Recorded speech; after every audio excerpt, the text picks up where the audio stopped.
So we've been here at Mum's for, what, about 48 hours?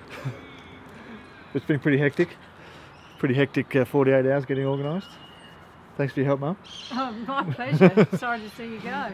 Yeah, alright, we'll see you. Okay, darling. Thanks for having us. My pleasure, darling. Good boy. You ready? You 5? Good boy. This is Lord Buddy. Lord Muck Buddy. There's a little throne in the back there. Pretty cosy, isn't it, hey? Got the whole back seat to yourself. Take it out, otherwise we might leave you behind. Uh-oh. Buddy's not coming now. Have a lovely trip and look after Daddy. Okay? Look after Daddy. Good boy. Have a good time. Bye, Steve. Bye-bye, darling. Happy travels.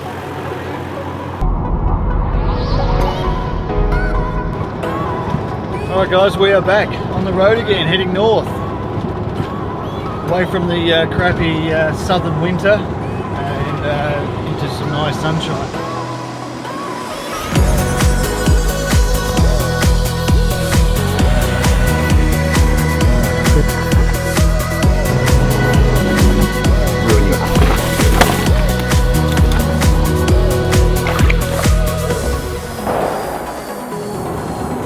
My goal for this trip is to get all the way to Lake Argyle in the East Kimberley, and it's probably about 3,500 to 4,000 kilometres from here, depending on how straight or how zigzaggy the track is that we take.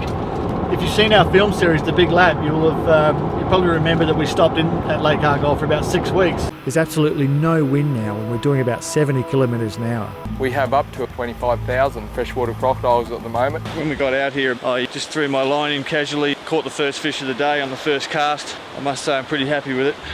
This is what fishing's all about. Yeah, it's not a bad size. Morning sketch on the barbie, eh? Look at that. Correct. Steamed barra fillet. Well, we managed to get 24 good-sized pieces out of those 2 barra fillets. And the funds were getting low, and we thought, how can we actually stop and actually earn a bit of money along the way?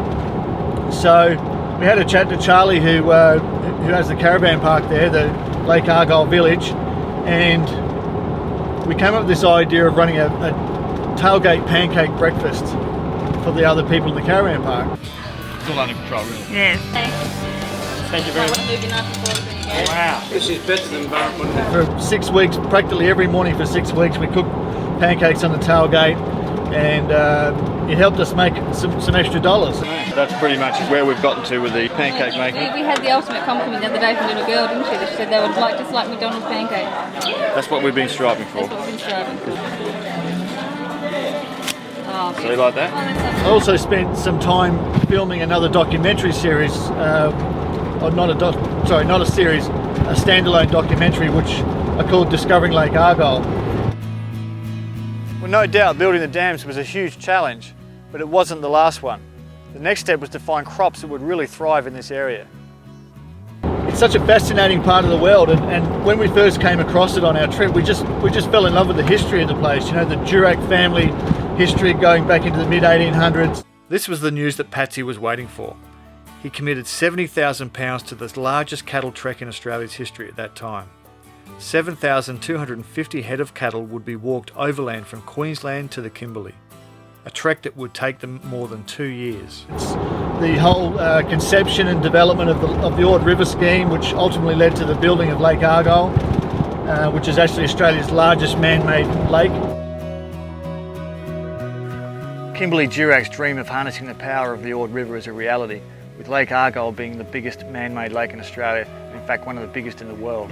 So we released that after the trip, and it's done very well, but since we filmed that, quite a fair bit has changed in the area. The Ord River scheme has kicked on, it's now into stage 2, and they're opening up all new farmlands, and it's sort of just continued to expand. So I've been talking to Charlie last couple of years about I need to get back up there and shoot some updates, since the documentary is really just a perpetual thing. When people get there for the first time and discover it, it's new for them. So I want it to be up to date. I want it to have the latest information. So I'm certainly excited about it. I love a big road trip. There's nothing I love more than just packing up the Land Cruiser and hitting the road, and it's going to be a good opportunity for me to spent some time travelling with Buddy, and you know, really experienced firsthand the challenges of travelling with a dog. That's Buddy in the back seat there, snoozing away.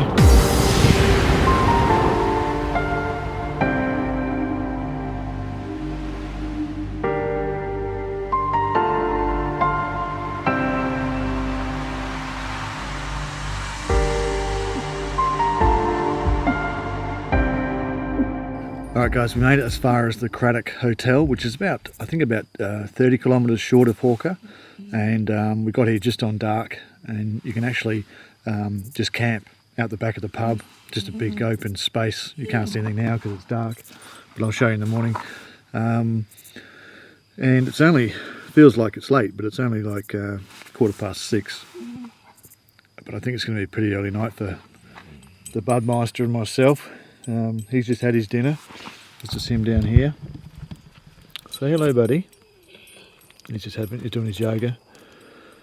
He's just had his dinner now. I'm just having mine, literally a pastrami and cheese roll, and then probably followed by a pastrami and cheese roll and a cup of tea. I know it's sad, isn't it? But it's going to be absolutely freezing tonight. It's already pretty cold. I checked the weather report and it's going to be about 0.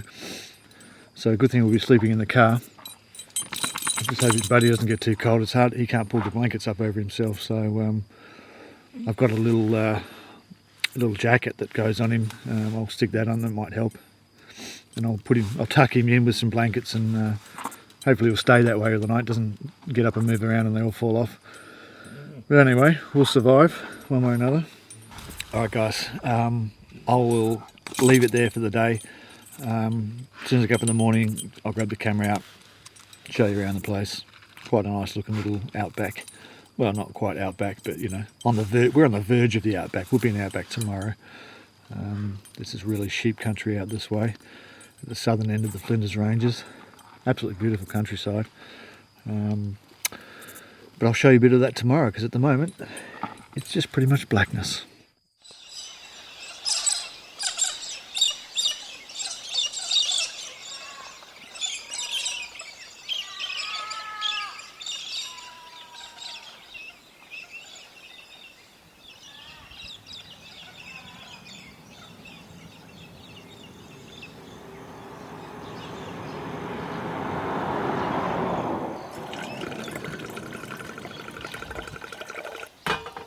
Whew, it's freezing. But we survived the night. That's good, eh? How'd you go? It's amazing how dogs can keep warm. Like, he had his jacket on and I put a blanket over him, but I woke up a couple of times through the night and have a look at him and the blanket had slipped off and he was just curled up in this tight little ball. And managing to stay warm. So I tuck him back in again and he'd sort of be, you know, nice and snuggly, and it doesn't seem to matter. He still stayed warm even without the blanket on. He's got this little jacket here, which I'm sure helps, but I don't know. Don't know how they do it. Pretty thin fur coat, but it seems to do the job. Some breakfast, eh? Yeah, I know.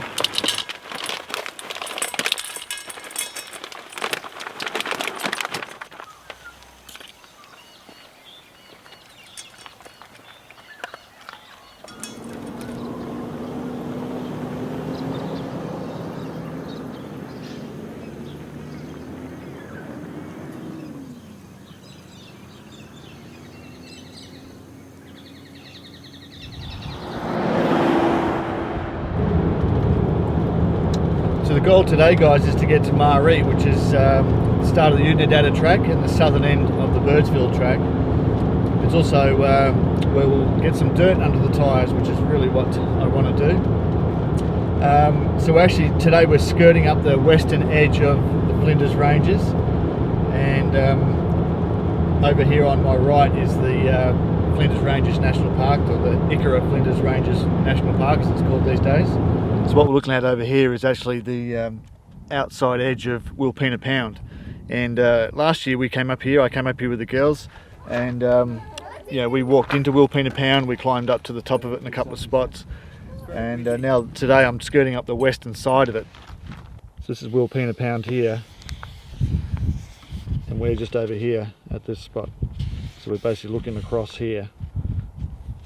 The best time to actually see it from this angle would actually be sunset, because the sunset's over on the western side, of course, and all of this whole western side of this range here just lights up, and it's absolutely spectacular.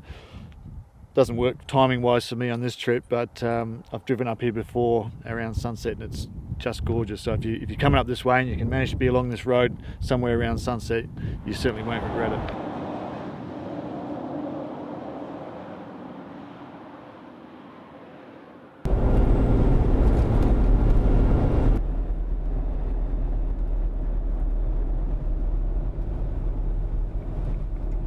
So it's done about 500 kilometres since we left Adelaide, and I was totally full of fuel, but I'm going to fill up here. It's 172.9, which is not too bad, but it's certainly going to get more expensive as we head further up the Oodnadatta Track. So that'll give me about 1300 kilometres range, which should in theory get me all the way to Alice Springs, going up the Oodnadatta Track and up past Mount Dare and up the Old Ghan Railway, which is what I'm currently planning to do.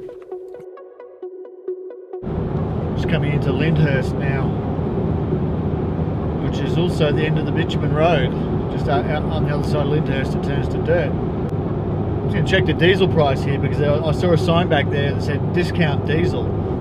So I'm going to see what it is compared to Lee Creek, because I've been assuming that Lee Creek would be the cheaper option, but maybe I'm wrong. Maybe next time we'll come on further to Lyndhurst and get the diesel here. Roadhouse there.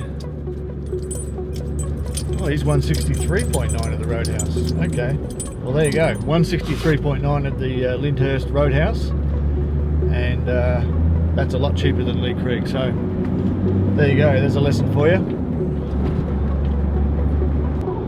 Here we go. Bye bye bitumen.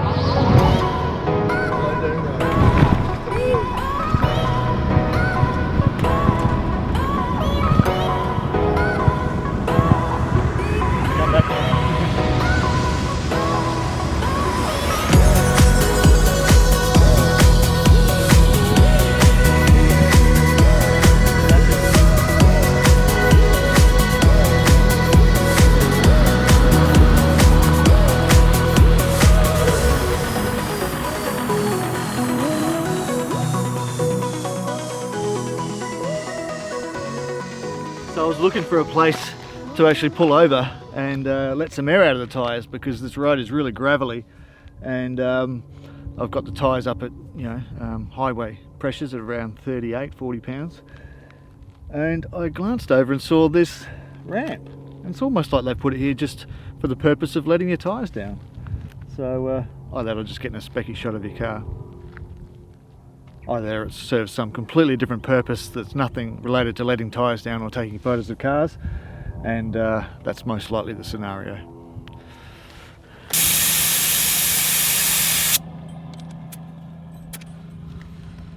Yep. 30 pounds. Good to go. All good? Looking a bit unsure of yourself there, hey? Is it because you're high up, or is it because of the sharp ground?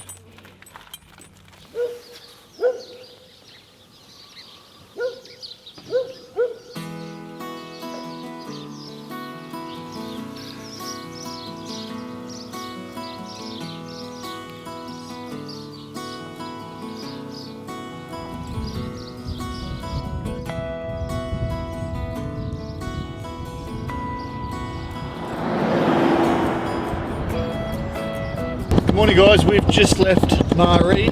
We had a pretty quiet night there last night, arrived yesterday afternoon, and really didn't do a hell of a lot, just stopped in the caravan park and spent the night there. Got a few days to now explore the Oodnadatta Track and see what we can find. So this fence behind me is the dog-proof fence, and it's actually one of the longest fences in the world. It's currently 5,400 kilometres long, running from the south coast in South Australia, in Ceduna, right up through New South Wales and into Queensland. And when it was finished being built in about the 1950s, it was a lot longer, going up to Winton in Queensland, and it was often quoted as being 10,000 kilometres long. But it's not. It's 5,400 kilometres long now. And as a point of reference, the Great Wall of China is 6,700. So it's definitely one of the longest barriers ever built.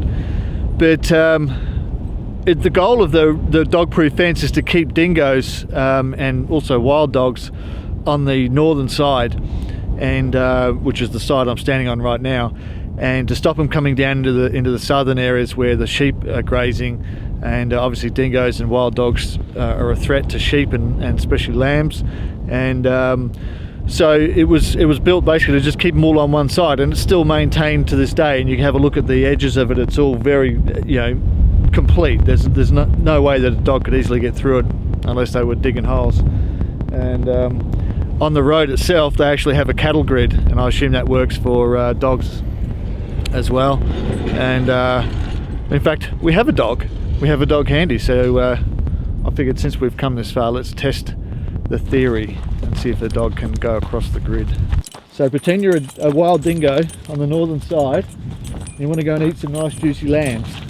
First, you've got to get across this thing, eh? What you going to do? No?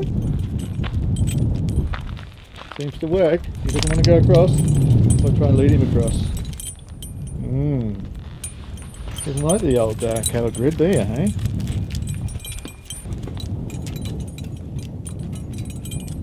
Thinking about it. You smell any nice juicy lambs over this side? No?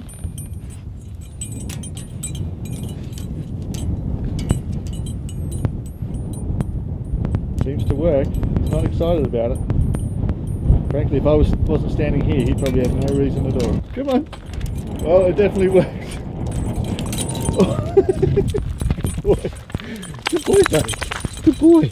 Well, he did go across it, but he wasn't happy about it. And to be honest, whoops, if it wasn't for the fact that I was standing there encouraging him, I don't think a dog would bother if there was no obvious incentive for them to get across the other side.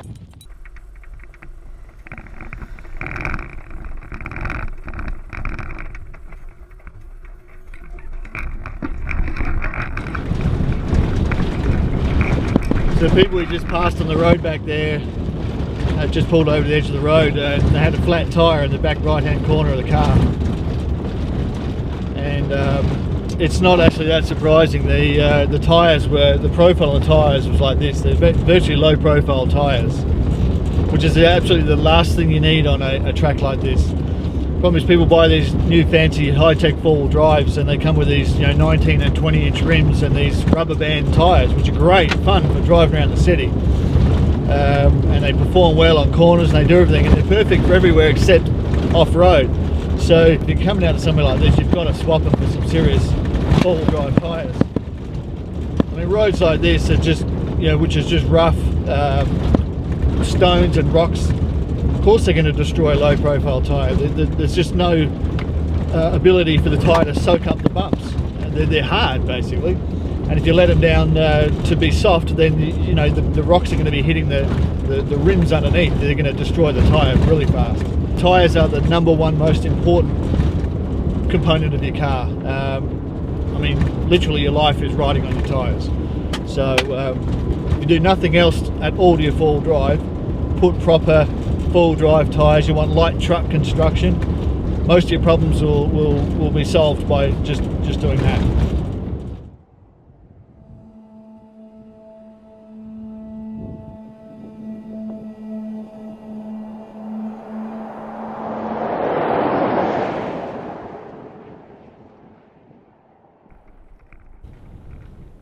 Right, you got that, buddy? No climbing on the exhibits and no standing underneath them. So this place is called Mutonia Sculpture Park. It's actually a collection of giant 3D sculptures built by a guy named Robin Cook. He's the artist, and he's been working on it for about the last 20 years. And you can't miss it. You come along Oodnadatta Track and suddenly you see these giant shapes in the desert, and you definitely got to pull over and have a squeeze.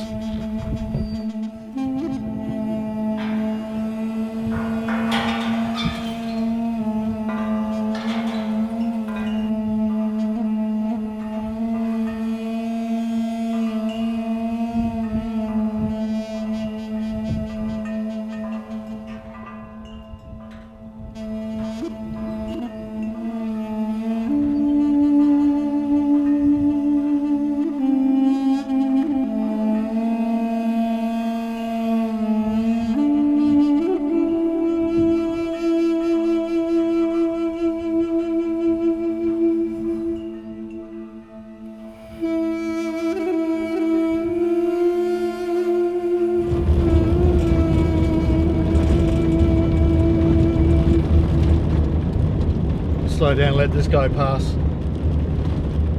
This is the car that had the flat tyre, and they've caught up to me.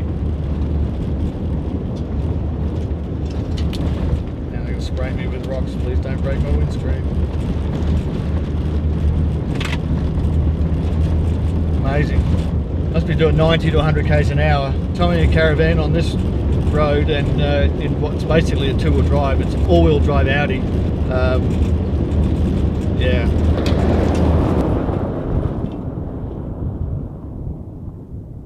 So Lake Eyre South is just starting to come into view now,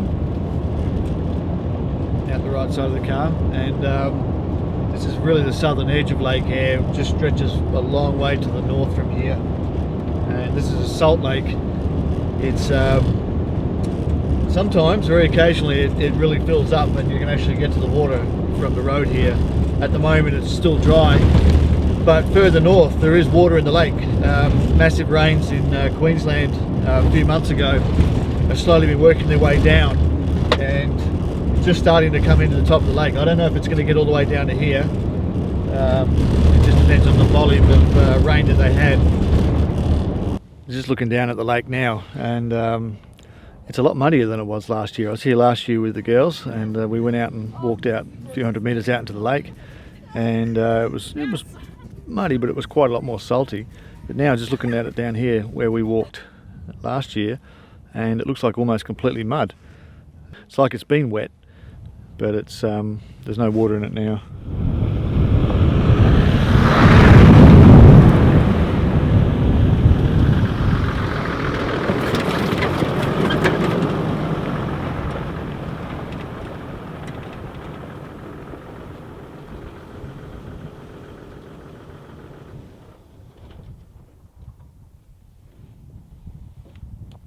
This is Kurdy Merker siding. It's actually the last, there's a bird in here.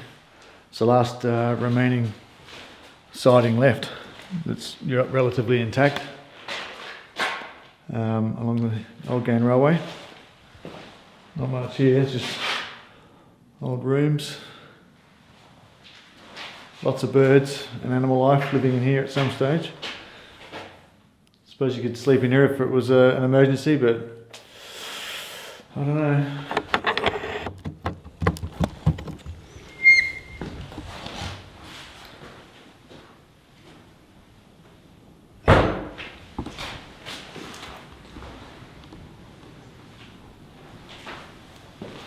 All right, cue the horror movie music.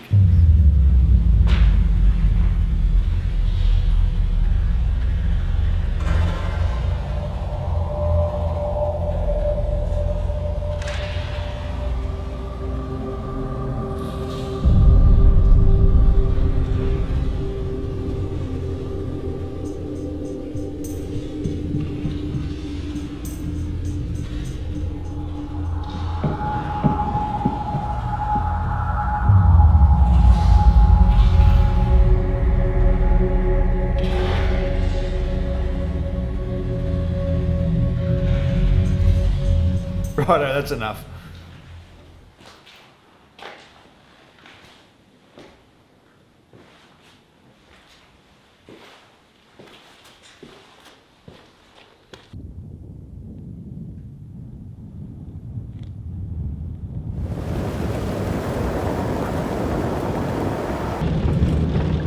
still see the track. It's running along our right side now, and there's still quite a lot of old timber sleepers. Looks like most of them are still there. So sections like that, I'll see if I can get over there actually.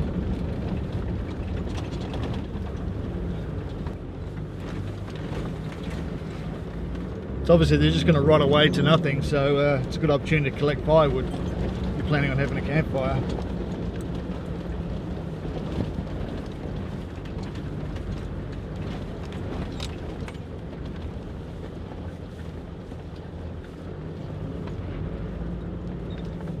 It's just stacks of them. I'll show you. Sleepers galore.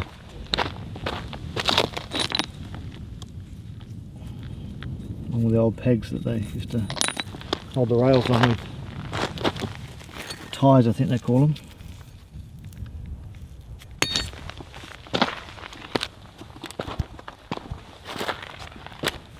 So there's certainly not much natural firewood out here. It's just pretty much like a desert out there, you can see.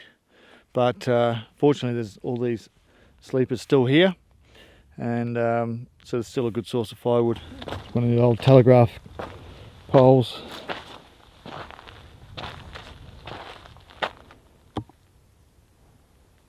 It's just so quiet out here when there's no cars going past. Just the slightest of breezes. How's the serenity, eh?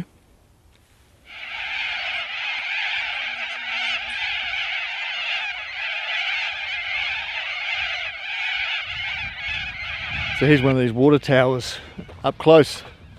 They're quite a massive structure, really. Let's see inside this tank here, eh?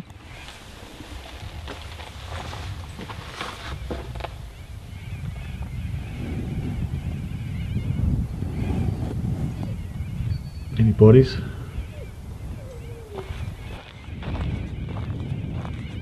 Big spout they'd fill up the tank on the steam engine with.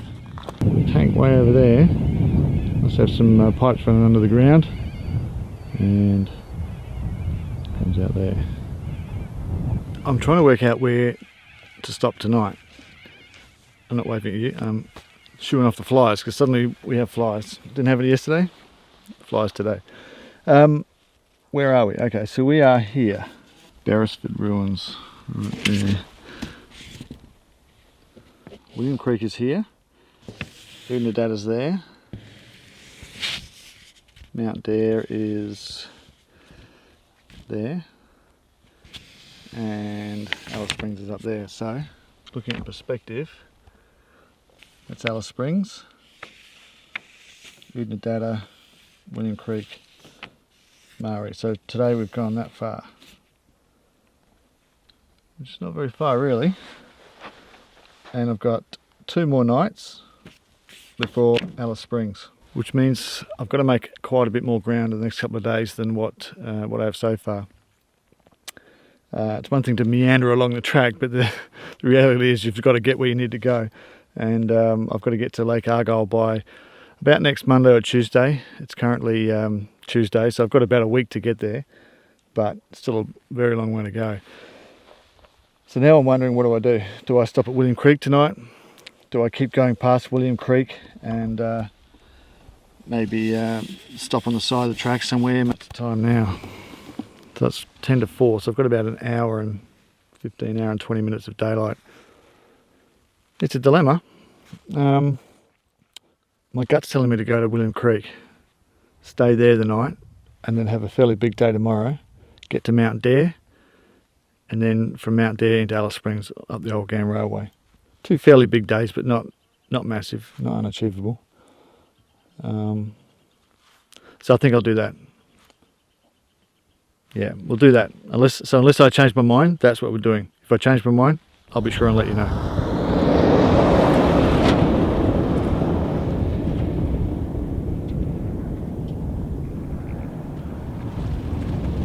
This is actually as rough as I've seen the track the last few years. I've been up here about 4 or 5 times in the last 5 or 6 years, and mostly it's pretty good, but at the moment it's actually pretty rough. A lot more corrugated than usual. You know, people say, oh, can you take your two-wheel drive or your all-wheel drive, and generally, you know, it's not too bad, but which probably explains why the people up here, you know, with their Audi, with their rubber band tyres, but I'm finding it a little bit rougher than normal. Well, it's a problem, I don't mind. It's just an observation, you know. I like a bit of a rough road.